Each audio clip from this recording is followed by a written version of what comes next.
Do we want to talk about late game war in this video? Yeah, we can talk about that a bit. Okay, this video does have some examples of late game war if you skip ahead a little bit later. So this was very much medieval era war that transitioned into industrial era war, right? Yeah. We never got to artillery in this fight, thankfully. But we also never got anywhere like near infantry. You probably can go further here. Oh, you can start to see it though. You can see the city of Washington starting to take damage here. Yeah. The Maya player has I had this long war. The Maya player has teched up to Great War bombers and is hitting me with Great War bombers in that city. And I think what also happened in this game is something I mentioned earlier. You were fighting the Shaka player so long that the Pakal player just kind of powered ahead a bit. Absolutely. Yep. And it was very frustrating for me. I remember that portion of this game because I'm aware that's going to happen. It's in the back of my mind that is happening, but there's nothing I can do about it because I'm being attacked by two players. Yeah, that's true. So if you skip ahead a little bit, you can kind of see the late game eras of war here. So in the late game, so what it works in at least base Civilization 5, right, Brave New World, is that in the middle eras, you see things like crossbows and knights and to a lesser degree blocker units. There's a very, very tiny window of opportunity to kill people with like foreign legions and cannons. So if you can get into if you can get into freedom quick enough and get cannons out, it's very difficult to stop foreign legions. And then there's a very tiny window for artilleries. If you do a perfect timing on artillery, sometimes you can rush people with artillery. But then infantry come out, and infantry just totally just crush artillery. And the thing about infantry is they're the same tech as research labs, which means that they're not only the best military unit of that era, they're also the best science tech of that era. So they become a very, very powerful unit. From there, it tends to go on. What about bombers? Because I don't think I saw you build a single anti-air unit. Is that not a consideration at all? That's actually a triplane right there. That's building. Yeah, but I mean like anti-aircraft guns and mobile SAMs. Do you never build those? Well, I don't have the tech yet. These are much better than triplanes at shooting things down. Yes. Oh, I don't have the tech quite yet. I mean, flight comes before ballistics. Right, you are finishing ballistics right now. Yep. And the problem is that it's a numbers game, right? So if a player gets to flight ahead of you, they can build a number of fighters and bombers, and then you're playing catch up, and you have to have one fighter for every one of their fighters before you can start intercepting bombers. And the same with AA guns, right? So you have to have a number of them. But in general, I imagine bombers are used a lot once you actually get to that point, because they are pretty damn good. They're amazing, and they're one of the... And you can't kill them unless the player using them makes a mistake. Yes, and they're one of the few units that actually can take advantage of logistics in multiplayer, because there's no way to attack the bomber itself, so the player gets to control its leveling. And that's actually what this the Maya player is doing here. He's not even trying to take my city right now. He's just leveling. He's getting experience. I do that in single player sometimes as well. Yep. Just attack things for the sake of getting experience. Yep. And here comes the Paratrooper Harassment. So yes, once you hit infantry, bombers start showing up. Great War bombers aren't really capable of killing infantry. So can you tell me why he actually just sacrificed that unit? Because he pretty much just sacrificed that unit. What was the point of doing that? Well, at some point, he's going to want to start doing that. He wants to cut my road. If you look at my road, I'll lose city connection at some point. Yep. And I will lose a lot of gold per turn once my city connections die, right? So that's part of it. Part of it might have been a scouting thing. He may not have really good vision on how many units do I have over here. And part of it might just be because he can, right? That he has the resources to do it. It is kind of a waste of a unit, but it gives him some intelligence. It does disrupt my stuff, and it makes me a little bit vulnerable. That's actually something I didn't think about. Do people often use paratroopers to cut specific things, like, let's say, strategic resources? Yes. All the time. In the late game eras, especially when stealth bombers come out and there's XCOM and stealth bombers in play, you always need to have something fortified on your aluminum, because otherwise they'll XCOM your aluminum and then kill your stealth bombers. And you see, actually, this turn you can see what happened. He got sight from that last paratrooper. He now has a better sense of the layout of my land, and he's now cut the city connection over there, and that's going to really screw up my gold per turn. So, strategic resources become they're not very important in the early game. They're actually much more important in the late game. Horses are important in the early game, but iron not so much unless you're doing frigates. And then the late game, oil and aluminum are very, very important. So, all right, let's, if you bump it ahead just a little bit more, we've talked about, you'll see my infantry get slowly converted from infantry to mobile SAMs and AA guns as I can, because in the later eras, infantry are less good than mobile SAMs as a blocker unit, because mobile SAMs can absorb more fire from stealth bombers before dying. Yeah, mobile SAMs are such an amazing spam unit, really. Yes, they are. They're pretty much, they replaced all the blocker units in the late game, don't they? Yeah. And the thing is that stealth bombers have no counter, whereas bombers and Great War bombers, you can actually counter them using mobile SAMs or AA guns or triplanes or that type of stuff. Yeah. Once people hit stealth bombers, there's no longer a counter. So that's basically the end game, reaching stealth bombers and building as many as possible. Yeah, absolutely. Because there's the person with more stealth bombers and then the ability to take out the aluminum wins. And now nuclear missiles and atomic bombs do play a role in that, because that is one of the ways you can actually kill bombers. If you get a nuke on top of a bomber stack, it kills all the bombers. So that can be part of it too. But you have to be close enough, and it takes quite a lot of production.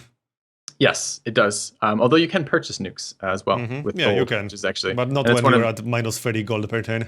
No, not when you're at minus 30 gold per turn. But again, right? Like I have to survive here, and I have, and I'm getting pressured by yet another player in this game, so I don't have the luxury of focusing on economy here as much as I do production. That's actually one of the things I used autocracy for in the past, to buy nukes cheaper. It makes a huge difference. Yeah, it really does. And if you stack Big Ben plus the commerce policy plus autocracy, your nukes are actually very, very cheap. Yeah. And if you do a timing rush with that, it's one of the powerful strategies, because bomb shelters come so much later.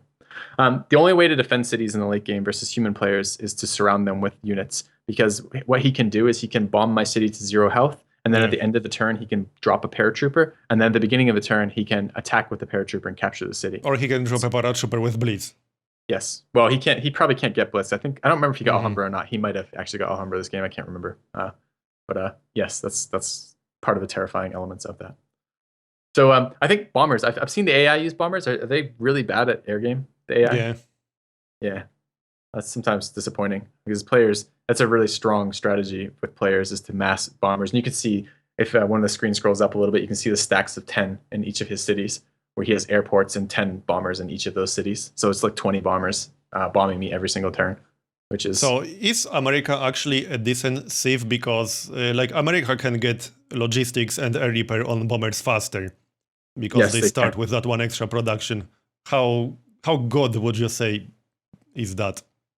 I find it a little mediocre, honestly. The what is it, the B-17 or whatever it is? Because I mean, you're playing America yourself here, so is that something that mattered for you at all?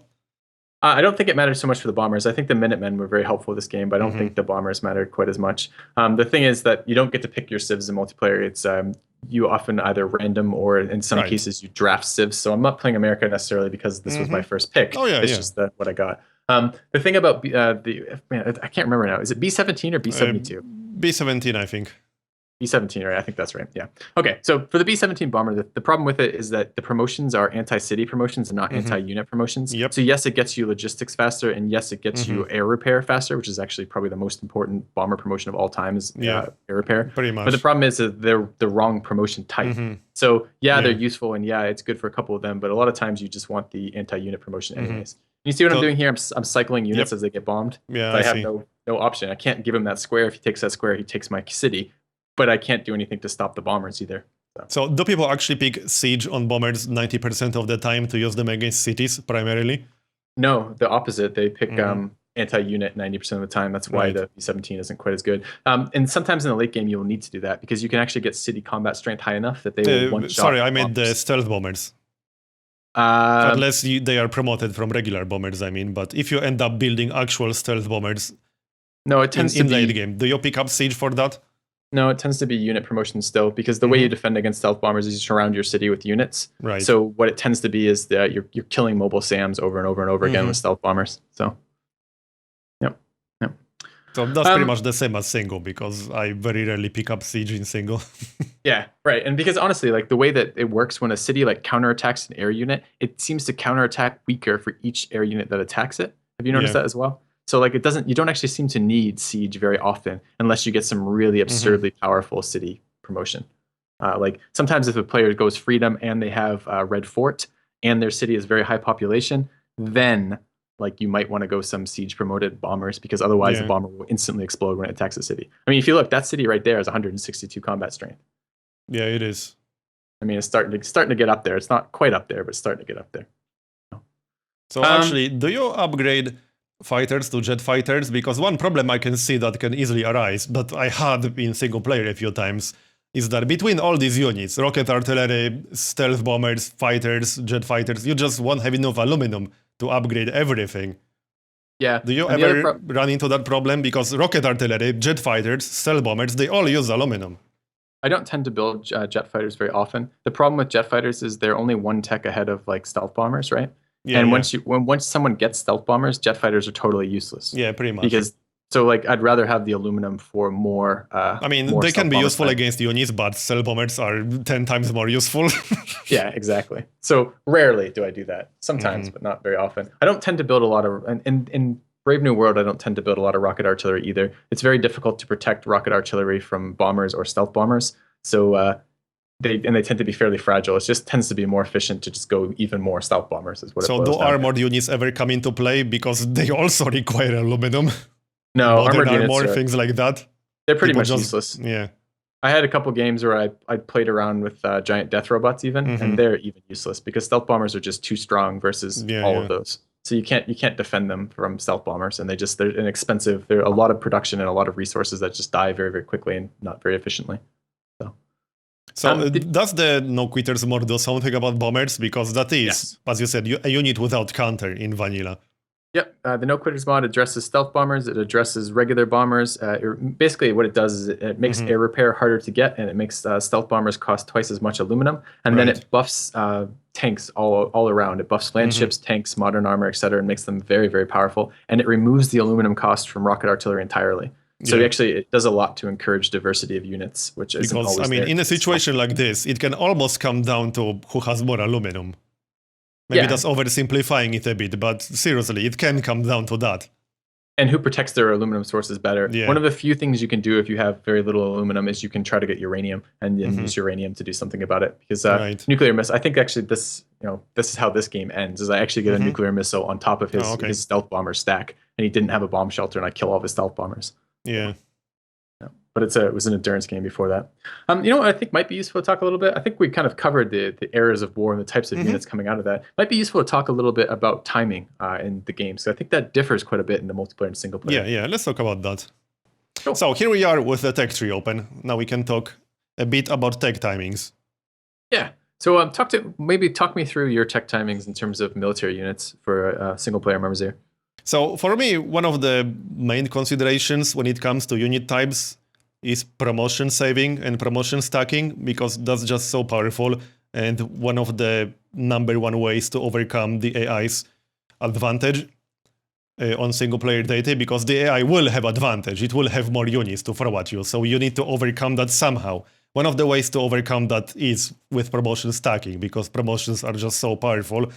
This is the reason why we mentioned earlier that I don't use chariot archers very often, because their ranged promotions become useless after they get promoted, while the archer will last until the end of the game, because bazookas are still a very relevant unit in the late game. Are the Huns any good in single player then? Are horse archers any good?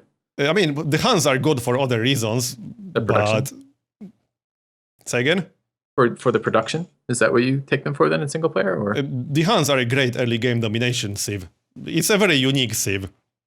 Like, one of the gimmicks the Huns have is that your warrior can upgrade to a battering ram through a ruin. And that gives you a pretty insane start, especially if you're not playing on something like quick speed. On epic or even on standard, getting a battering ram on like turn 2 can be huge. You can just take your neighbor's city right away. Yeah. And like, horse archers are good, but the problem on data is that they will become outdated pretty quickly. So you need to be fast to actually take advantage of them. They can like swing the game in your favor for sure. Absolutely. I'm not saying they are not useful.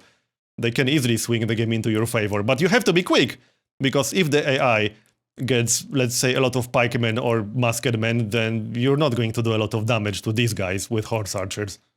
Do you prioritize things like ironworking and steel in single player then? I usually don't. It kind of depends. Like, I don't play with strategic balance, so that's a thing. It kind of depends on whether I have a lot of iron or not. What do you use for your classical and classical and medieval era units? I mean, I assume you're using combos, but what type of melee units? I mean, obviously, I prefer to use swordsmen, long swordsmen, and this line of units over pikemen, because they will upgrade all the way to infantry, but I don't always have Aaron to do that. I see. So sometimes you'll use pikemen just because if I'm forced to, but I obviously prefer to use swordsmen and long swordsmen because their upgrade path is just so much better.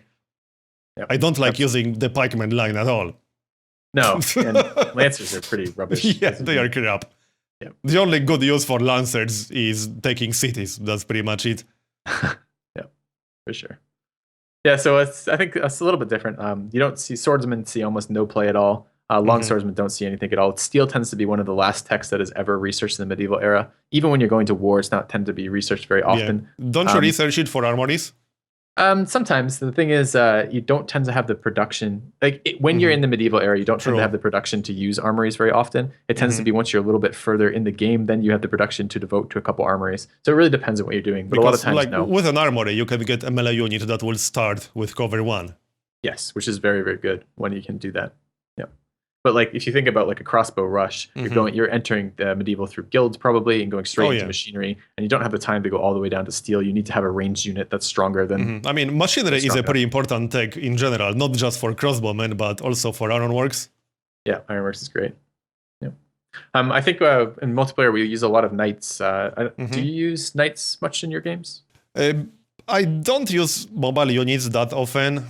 For me, one of the problems is that I always think about the promotion stacking and about upgraded units. And one of the problems with having a lot of knights for me is that once they upgrade to cavalry, which is right here in military service, that becomes useless once the game gets to the point of, let's say, Great War Infantry or Infantry. Cavalry will not do damage against Infantry or Great War Infantry, and upgrading knights to landships and beyond actually requires, first, going through this tech line, and second, actually having spare oil.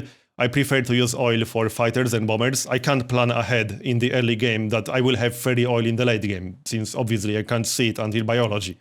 Yeah, it's funny how bad I try to not are. have too many knights for that reason alone. I gotcha. Tanks are so bad too. You can't. There's no in the base game. There's just nothing you can use them for. They're just so totally countered by bombers. Yeah. Use the same resources. All right. So for us, let's think about this a little bit. So, all right, you're seeing more of the low retreat and you're seeing the archer. So you probably archer combo all the way up. What type of what numbers of promotions are you getting? What are you seeing realistically in your games? You're talking a little bit earlier about logistics. Is that something that happens in most games you play that you get logistics? That happens in most games I play because consider this. You start with a bunch of archers and composite bowmen. If you are at war fairly often, then by the time you reach Gatling guns, you have a pretty damn good chance to have logistics. When you go to war... Sorry, go on. When you go to war with an AI, how often are you losing units? Are you losing, in a long war with an AI, do you lose a lot of units? I feel like one of the, maybe not requirements, because that's too big of a word, but if you play on single-player data, you really can't afford to lose units very often because the AIs will have huge, massive amounts of units. So you have to make up for it by being efficient with yours. You can't afford to lose units very often. I try to not lose units when I can help it. That's my number one priority in war. Don't lose units. Huh. So you might have a quite lengthy war and not lose more than... Yeah, for sure. I often back up just for the sake of not losing units. That's the number one thing I always consider in my games. Very different in multiplayer. You're going to lose units all the time. I mean, it would be different if I was going for early game victory, early game domination or something. I know it's quite possible. I know a lot of people who play for domination victory around Renaissance or Industrial Era, but my games usually go into the late game. Gotcha. So I just prioritize promotion stacking a lot. I'm kind of excited too about so what have your experiences been with Gatling guns? In multiplayer, they're pretty much useless because they don't have 2 range. And they're a strong unit, but they're not strong enough for only having 1 range. Yeah, Are they much better with 2? It's not an amazing unit, but it's a good enough unit if you promote into it with a lot of experience. I would never build Gatling guns fresh, with no experience, no promotions. They are just not good enough, I agree. But if you promote a level 6 or a level 7 crossbowman into a Gatling gun, and you get a Gatling gun with +1 range, logistics, cover 1, cover 2, then it's decent enough. It's pretty good. Gotcha. The only kind of advantage that the Gatling gun gets, I'm not sure if I can even call it an advantage, but It's sort of their gimmick, is that they are both ranged units and they are tanky at the same time, because their ranged strength is the same as their melee strength. And 30 melee strength is actually quite strong. I mean, so they are pretty much the only right? ranged unit in the game that can be killed easily with melee units, because their melee combat strength is as high as their ranged. Yeah. So that's kind of their only sort of gimmick. But they are useless without +1 range. That's how I feel. Like, no. Yeah, we don't use them at all because they're just so freaking useless. Yeah. It's interesting. Okay. Let's see. What else do we want to talk about related to this? So we've been through a lot. Sorry, one more thing. And also, since ballistics is a very important tech, because anti-aircraft guns can be really damn important, not to mention it's a requirement for radar, so I know that I will have access to machine guns. And a machine gun early enough into the game with a lot of promotions can be pretty good. A machine gun with total range logistics, that ranged combat strength 60, can be really good. I remember you asking me, I think it was offline again, you were asking me how important are military city-state allies in multiplayer. And I think for us, one of the problems with it is that in the late game, particularly, they gift you so many bad units, right? Tanks are terrible. In the late game, like in the industrial era, Gatling guns are terrible. The unit you were just talking about, the machine gun, is terrible. So it's like in the late game, they're so bad for us in multiplayer. Yeah, but I think they are only useful if you see that they will give you some really specific unit, like I don't know, Keshiks, Camel Archers, Longbowmen, Chukonos. That would be the only reason. Yeah. Have you ever built a Marine? I don't think so, no. I was only ever gifted a Marine from a city-state. Yeah, never seen any use for those at all. Yeah. They're like so much later than infantry, and they're like twice as bad. It's even more useless than a Lancer, actually, which is pretty impressive. How about a helicopter gunship? Have you ever built one of those? I had one super experienced helicopter gunship in one of my recent games. It was a pikeman that I upgraded into a Lancer, and the Lancer ended up not actually dying. And I had a helicopter gunship with like every single possible promotion in the game, or almost every single promotion. It was pretty crazy, but this was the only time ever when I actually used helicopter gunship. Yeah, it seems it's a shame. There's so many military units in the base game that just really aren't viable units. Yeah, I mean the helicopter gunship is an interesting case because it's impossible to balance that unit. If you make it much stronger, or you let it take cities, for example, it will be like game-breakingly overpowered. But if you don't let it do anything special, then it's kind of like a crap unit. Yeah, it's definitely a crap unit. Yeah, I think we both agree on that. I think you do that in single player. I do that in multiplayer too. With capture units, like one of the good things about horsemen, knights, etc., is they have the range to capture from outside of outside of range of the city-state. Yeah, the number one problem for the helicopter gunship is that it's impossible to balance a land unit with 6 mobility like this. You just can't do that, especially a flying unit. I don't know. I mean, flying in the sense that it can just move over mountains, completely ignore all terrain, not like a bomber flying unit. Yeah, it's true. It's true. All right, so anything else you want to touch on here? Oh, how about XCOM? Do you see XCOM as something that happens very often in single player? I actually really like upgrading a lot of paratroopers into XCOM. It's a timing that I actually use quite frequently if the game goes on that long. Is that because the AI doesn't defend against them? Say again? Does the AI have trouble defending against XCOM? They definitely can't handle them very well, but like one of the biggest advantages of XCOMs is that 1, they don't require any resource, 2, they have 100 combat strength, and obviously their mobility, and they can be upgraded from a fairly cheap unit that can be spammed, the Paratrooper. You can have a lot of Paratroopers built in advance and then upgrade them all. I think they have the same, aren't they the same production Paratroopers in XCOM? I don't think so. Let's see. Oh yeah, this is on Marathon, so the cost is a bit off. Yeah, they are very cheap to upgrade. Yeah, so you don't have to spend a ton of money. Like, one of the problems with timings to upgrade units is that you often need so much money to upgrade them. Some of the units are so expensive to upgrade into. Rocket artillery, for example. That's a really expensive unit to upgrade into. Yeah, it is extremely expensive. Although the hammers on rocket artillery are pretty heavy too. It takes a while to build rocket artillery. But XCOM and Paratroopers, I think they're 50 hammers difference, right? That's it. But I mean, the cost of upgrading is directly related to the hammer difference. And they're better. If you upgrade an XCOM, if you upgrade a Paratrooper into an XCOM, it can pillage for free.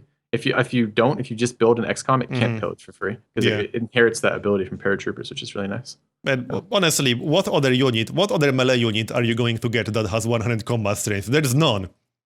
Unless you're going to get modern armor, which we just talked about knights. Yeah. Unless you go for mobile tactics, which I almost never do.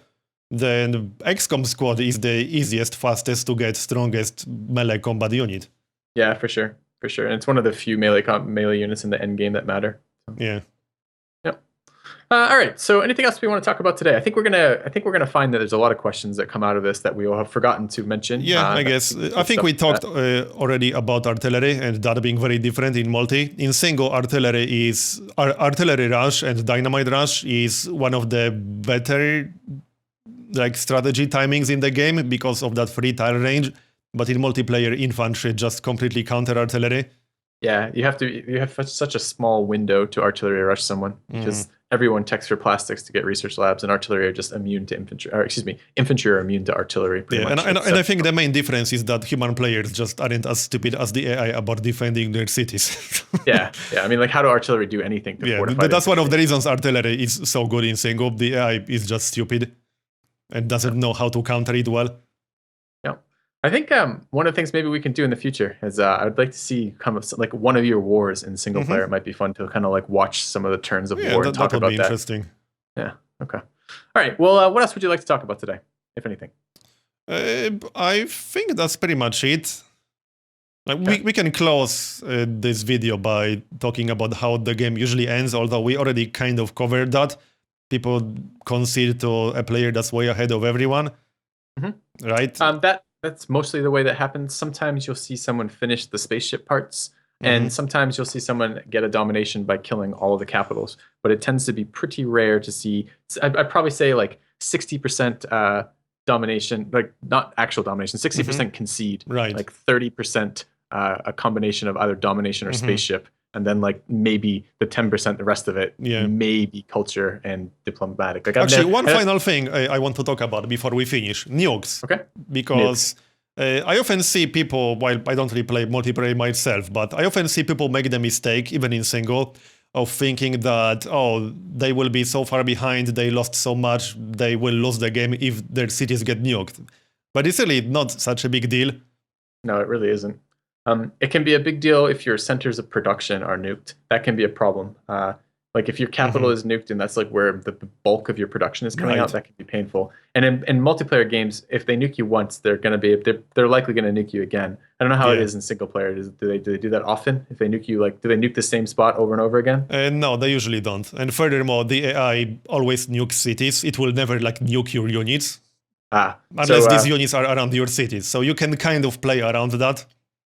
Yeah, to some degree you can play around in multiplayer too. You spread out your units, but it's harder to do. The thing is, I'm guessing in multiplayer the main use of nukes is to kill units like a city with a ton of bombers inside.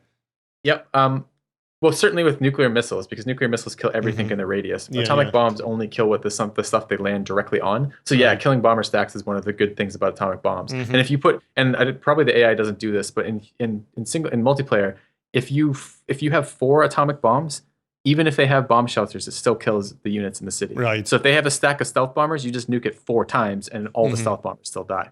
And I think the problem with nukes is their production cost. You have to really think about whether it's worth investing so much production into this instead of using that production for something else. Yeah, because it's opportunity cost, basically. Yeah, absolutely. Because what's going to happen is if you only build nukes, you have no units at the end of this, right? Once you use your nuke, you have some big impact with it, but you have nothing left once your nuke is done. Exactly. Yeah, for sure. I agree 100% with that. So, all right. So I think that's pretty much it. One thing that I wanted to ask about earlier when we talked about production, do people often use great engineers for manufactories, or how do people use great engineers in general? In the early game, they're almost always used to engineer a specific wonder. Right. Sometimes in the later game, you'll see them planted, especially if you're playing Freedom or something that doesn't need a million of them in the late game. Tends to be with Order in the late game. If it's potentially a space game, they're going to try to hoard their engineers for spaceship parts. And scientist blob saving something people do? I think that's balanced in No Quitters, is it? Yeah, they change it in No Quitters. They become because without that, you can basically save up scientists and then blob them all at the most optimal moment. Right, which is always what happens. You don't ever see atomic era because atomic era just disappears. And honestly, you don't see info era either. You see people enter info, get Hubble, and then enter stealth bombers. Yeah. So, I mean, pretty much. That's what happens because it's just the scientists are so powerful. So, yeah. So I think that's going to be it. Yeah, I think so too. This is a good place to end this. As I said, it would be good to Yep, so if you guys have any topics you would like us to discuss, any questions, feel free to post them in the comments below. We will definitely read them and include them in future episodes, possibly. Yeah, absolutely. I think it's good stuff to talk about. So leave the comments, guys. We'll read them and respond to those in the beginning of the next video and go from there. So thanks, guys. Thanks for watching, everyone. And we'll see you next time. See you next time.